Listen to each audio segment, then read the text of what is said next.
There are some scope first responder trainings in Cambria County that have been scheduled for Thursday, August 5th and Tuesday, September 14th. And here to talk about this is Chip Franklin. He's the Senior Program Implementation Specialist, University of Pittsburgh School of Pharmacy, and Peru. And we've had people from that organization that we've talked to before and the important life-saving work that they do. But Chip's going to tell us all about what's going on and how you can get involved with this as well. Chip, thanks for joining us this morning. Thanks for having me. I appreciate it. Hey, first of all, let people know the importance of why these trainings take place. Well, the goal of the program is to help first responders understand that they are part of a larger, what we call recovery-oriented system of care, and that is that the provider, the EMS provider, the firefighter, the police officer, may be the sole contact that a person with substance use disorder has with a broader, larger healthcare system. And our goal is to equip those first responders with some tools with which they can start to bring those patients into that recovery-oriented system of care instead of bringing them necessarily to the emergency room or leaving them there back at the scene.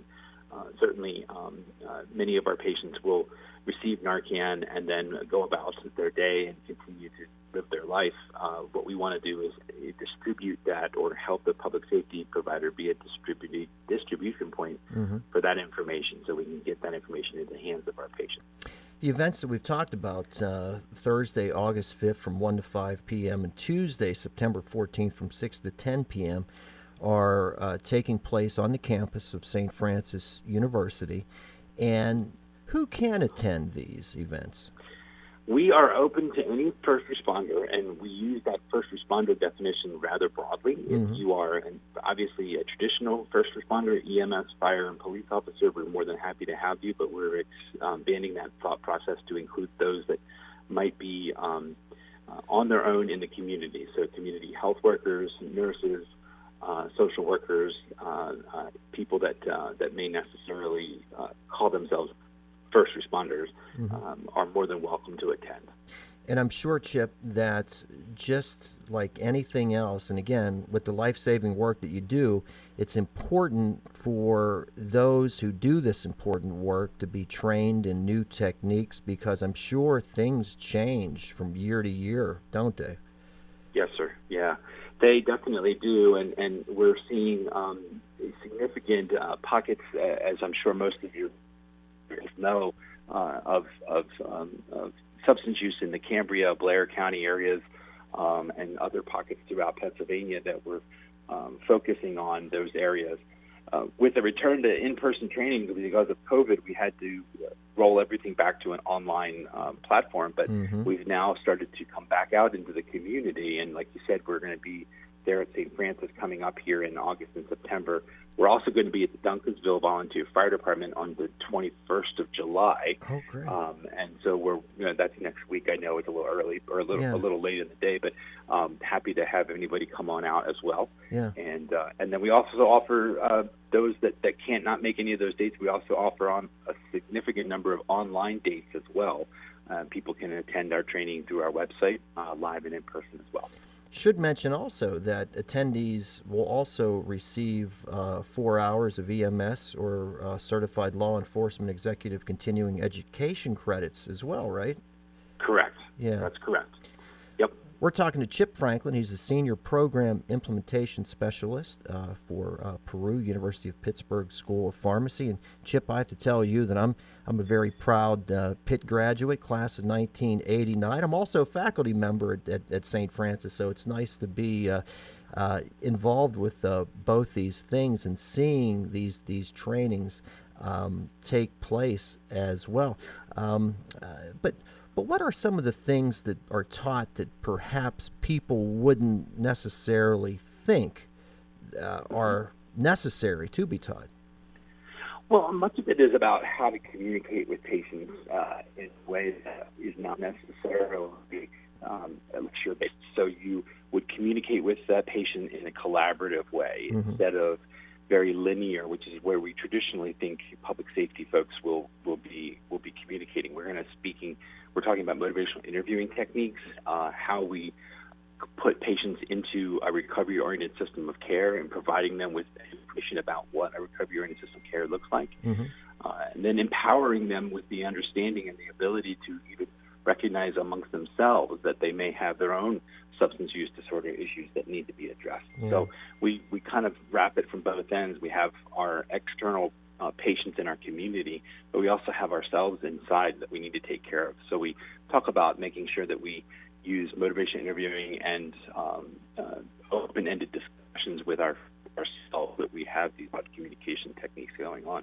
So as I mentioned, your involvement with University of Pittsburgh, and you are there in Western Pennsylvania, but really you're traveling all over the place also to give these trainings, aren't you?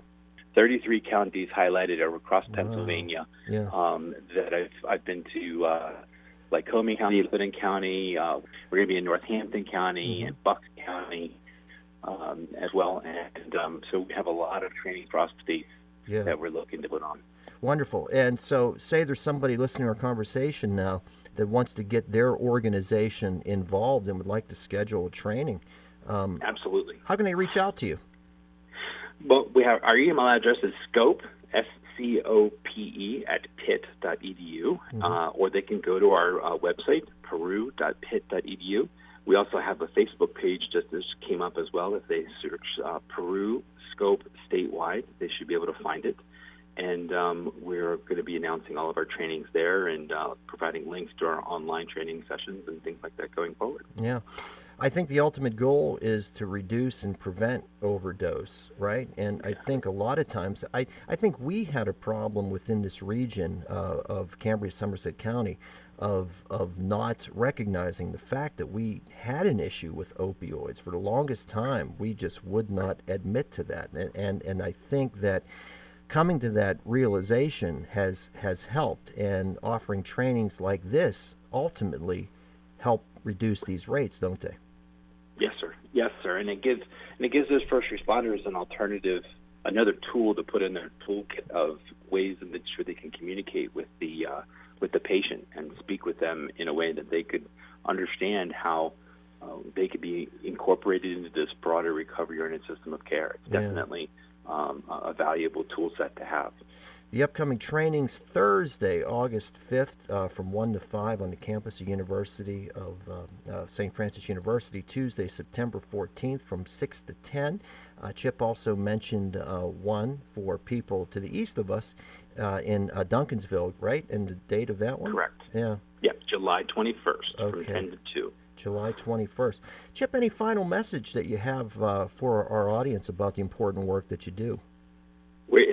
This is a free program. We are definitely going to make sure that continuing education continues for the first responders with regards to substance use disorder, and we want to make sure that EMS and public safety agencies know that we've got their back, and we've also had some incentive monies to go along with some of the trainings as well. So agencies are welcome to attend and reach out to us, and we'll be able to give them more information about some of those reimbursement incentive monies. Chip, and I'm sure, again, as I mentioned, people listening to the conversation that might want to find out more about what you're all about, what Scope, Peru, all this stuff is. Is it okay to give out your email address in case people want information? Sure. My email address is chf88 at pitt.edu. Yeah. Or again, the easier email address might be scope, SCOPE, at pitt.edu, and I monitor both of those emails all day long. Yeah, wonderful. Well, Chip Franklin, Senior Program Implementation Specialist, University of Pittsburgh School of Pharmacy, Peru, the wonderful life-saving work that you do. Really appreciate your time this morning, and keep doing the great work you're doing. Thank you, sir. Will do.